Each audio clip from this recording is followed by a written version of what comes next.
call on Lieutenant Junior Grade Ethel Orfa L. Dino, Philippine Navy, the Fleet Adjutant, to read the decommissioning and the activation orders. Please rise for the reading of orders.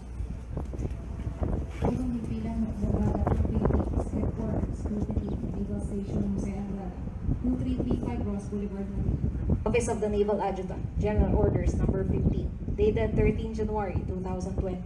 Section 1, Decommissioning of Vessels. Barko ng Republika ng Pilipinas, Rizal, PS-74, and Barko ng Republika ng Pilipinas, Nicolas Mahusay, PC-119, are hereby decommissioned from the service of the Philippine Navy, effective 23 January 2020. General Orders Number 62, dated 27 January 2020. The activation of aircraft. The Britain-Norman Islander aircraft, NV-304, is hereby deactivated from the service of the Philippine Navy, effective as of 26 January 2020, by command of Vice Admiral Impedran, Official, Ray T. De La Cruz, Rear Admiral Armed Forces of the Philippines, Chief of Naval Staff. Signed, Stephen L. Cabanlet, Lieutenant Colonel, Philippine Navy Marines, General Staff Corps, the Naval Adjutant. You may now be seated.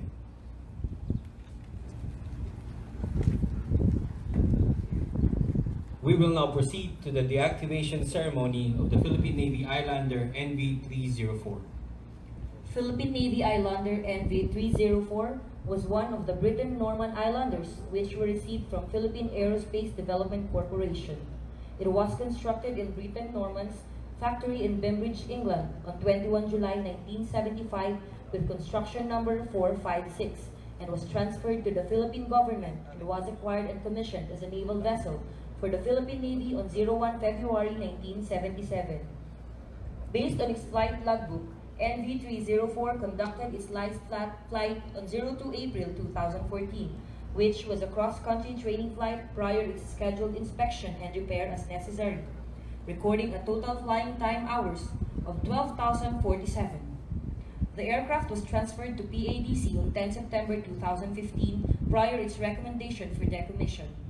NV-304 is honored in return for all the successful flight missions it undertook for 43 solid years in Philippine naval aviation history.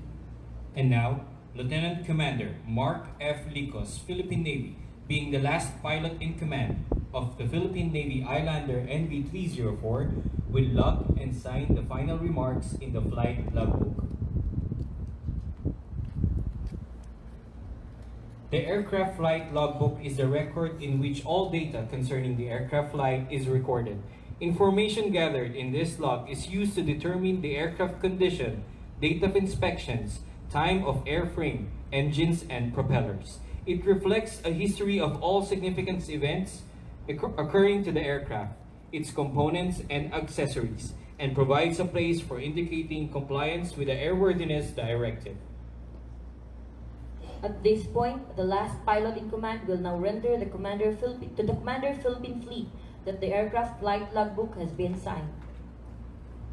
Ang huling talaan ng liparan ng Philippine Navy Islander Rizal ay formal ng nilagdaan.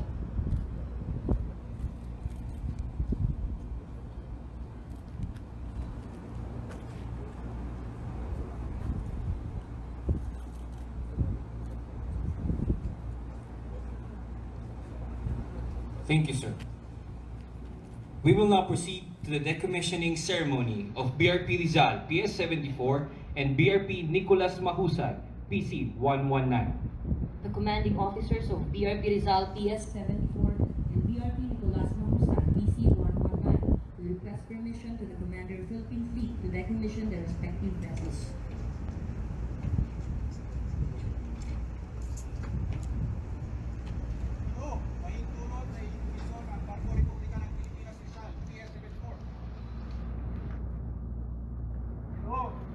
Tulog ay decommission ang Barko, Republika ng Pilipinas, Mahusay, PC-119.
BRP Rizal PS74 was built by Savannah Machine and Foundry Company at Savannah, Georgia.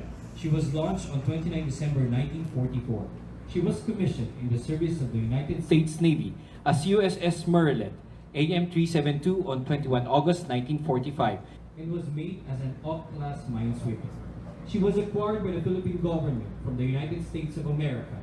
She was handed over to the Philippine government and was commissioned on 12 June 1965 as RPS Rizal, with Commander Noe V. Barreras, Philippine Navy, as her first commanding officer, and was originally assigned with Anti-Submarine Force Naval Operating Forces.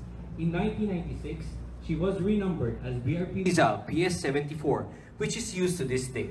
With her 54 years of existence as commissioned ship in the Philippine Navy, she has been deployed to the different naval task forces, areas of responsibility, and accomplished multifarious missions and earned her numerous awards and commendations from the operational commanders. On the other hand, BRP Nicolas Mahusay PC-119 was built on 30 November 1978 by Tacoma builders in Mason City, Republic of Korea, and subsequently commissioned as Patrol Killer Medium 218 gunboat in the Republic of Korea Navy on 01 November 1979 and was decommissioned on 15 June 1995. In June 1998, she was transferred to the Philippine Navy, including 4 more Patrol Killer Medium vessels, and eventually commissioned on 02 July 1998 as BRP Nicolas Mahusay PG-116, the 5th PKM type vessel of the Philippine Fleet. The vessel was named after Staff Sergeant Nicolas L. Mahusay, 157570 Philippine Army, a Korean War veteran who died fighting for peace on 25 April 1951 at the height of the Korean conflict. And now, after the 54 years and 22 years of gallant and selfless service of BRP Rizal and BRP Nicolas Mahusay to the nation, they will be decommissioned from the active service of the Philippine Navy.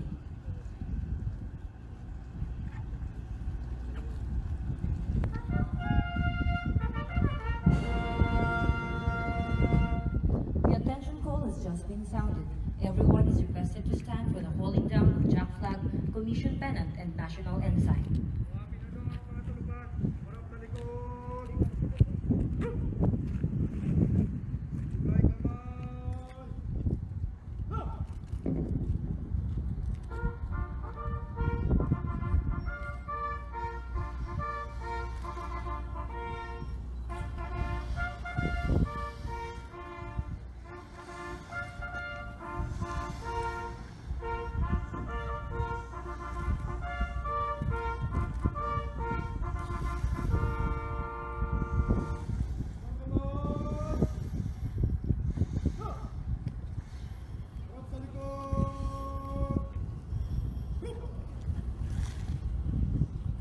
Ladies and gentlemen, we have just witnessed the ceremonial hauling down of Jack Flag, Commission Pennant, and National Ensign. The commanding officers will now render to the Commander Philippine Fleet that their vessels are officially decommissioned and their tenure is terminated effective this day. Ang Barko Republika ng Pilipinas PS74 ay ganap ng Luzon. At ang ating panunutulan bilang pinuno ay nagtatapos sa araw nito. Ang Barko Republika ng Pilipinas Nicolas Mahusay PC-119 ang ating katutulan bilang pinuno ito ay tapos na sa araw nito.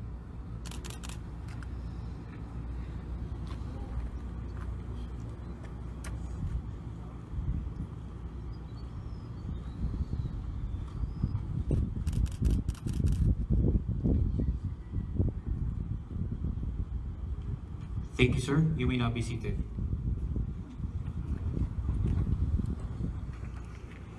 At this juncture, the officer of the deck of former BRP Rizal PS-74 and former BRP Nicolas Mahusay PC-119 will make their final log to the ship's rough deck club.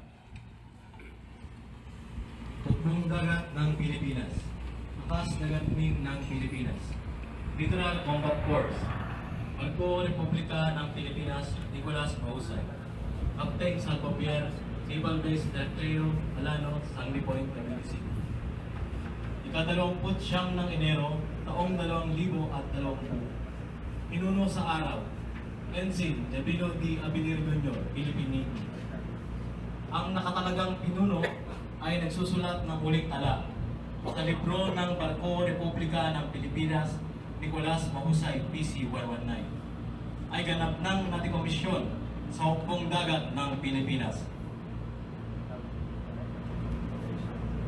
Hukbong dagat ng Pilipinas, lakas dagatnin ng Pilipinas, lakas pandigmang dagat, Barko, Republika ng Pilipinas Rizal, Naval Base Rapeo Alan, Sanlipoy, Cavite City, ika-29 ng Enero, taong 2020, pinuno sa araw, Lieutenant Chester Ian B. Ramos. Ang nakatalagang pinuno ay nagsusulat ng huling tala sa libro ng Barko. Ang Barko, Republika ng Pilipinas Rizal, PS-74, ay ganap ng nadikomisyon sa hukbong dagat ng Pilipinas. The deck logbook is a document that has in its record all actions that are undertaken by the ship. It is divided into two parts. The first part includes daily entries of weather conditions, sea state, position of the ship in latitude and longitude at different intervals, and time of sunrise and sunset. While the second part includes daily entries of the ship's routines, ongoing important activities within the day, and various data, scenario, and situations, which in the later can be used as reference. In other words, the deck logbook accounts all the activities within the ship.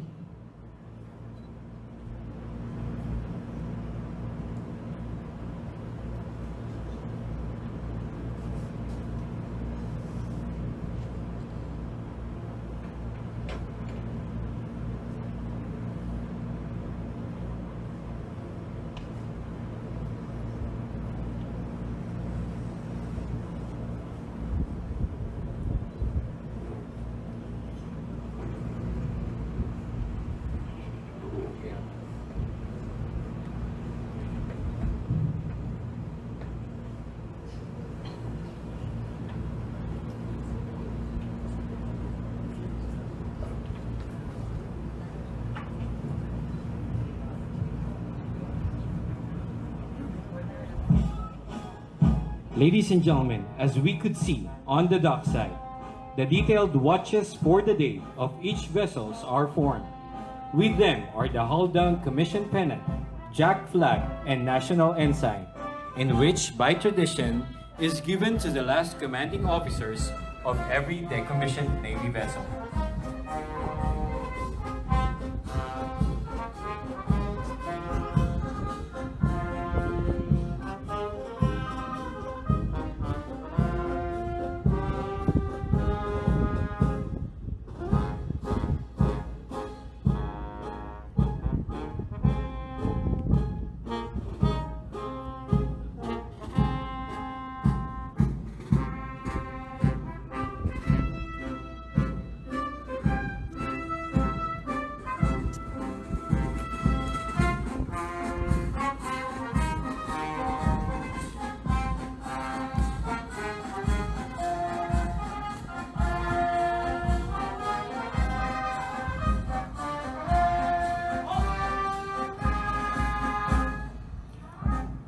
At this point, we will witness the symbolic handover of commission pennant, jack flag, and national ensign by the flag officer in command of Philippine Navy to the last commanding officer of former BRP Rizal, Lieutenant Commander Humor D. Caballero of Philippine Navy. He will be assisted by the Commander of Philippine Fleet.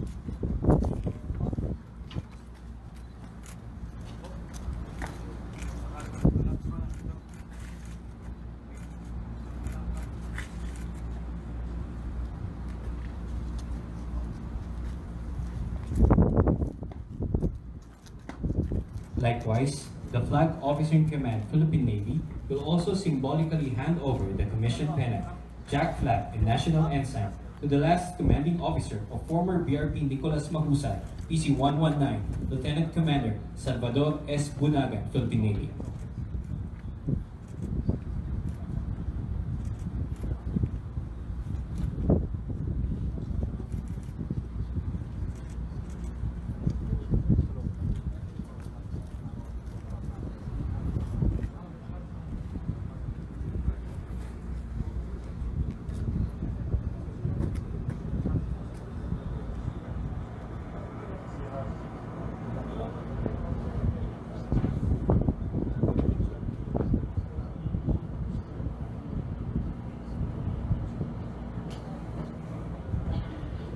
We will now proceed to the benediction of the former BRP Rizal and former BRP Nicolas Mahusay, to be led by the Fleet Captain together with the Flag Officer in Command, Philippine Navy, the Commander, Philippine Fleet, and the Philippine Fleet Unit Commanders.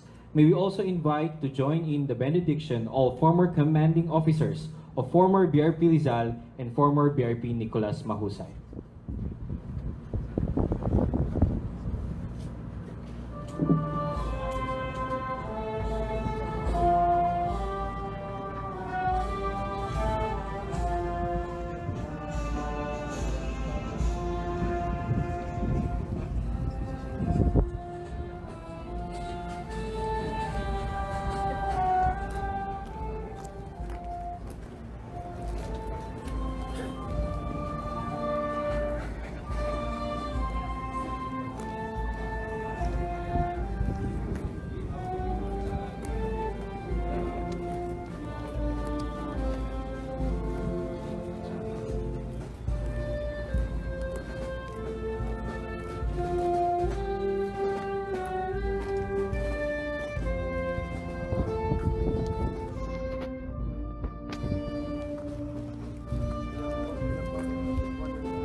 By category muna.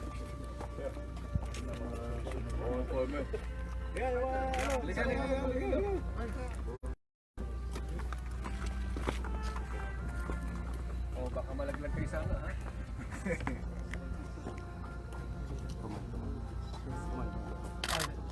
Okay, sir.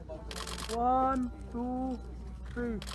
One more, sir. 1, 2, 3. Okay, ulit.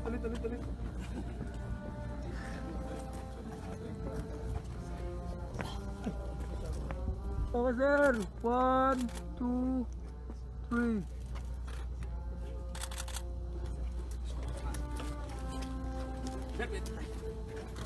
Kape ba lang muna? Jay, siyo ka na nga.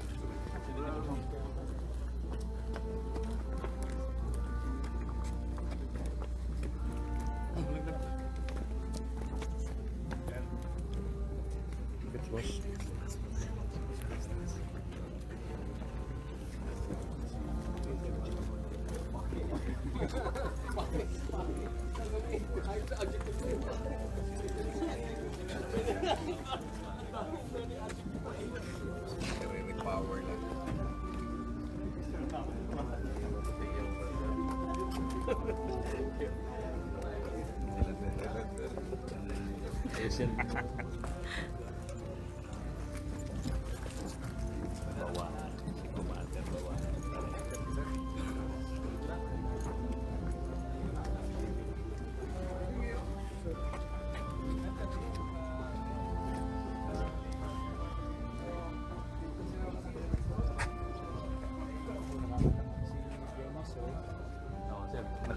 Ano sir?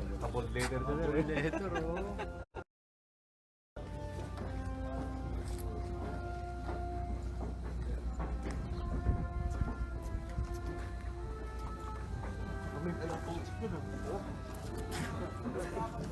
Pwede kayo sumama. Maganda. Pwede na yung pitikan niya. Dito na lang. Doon.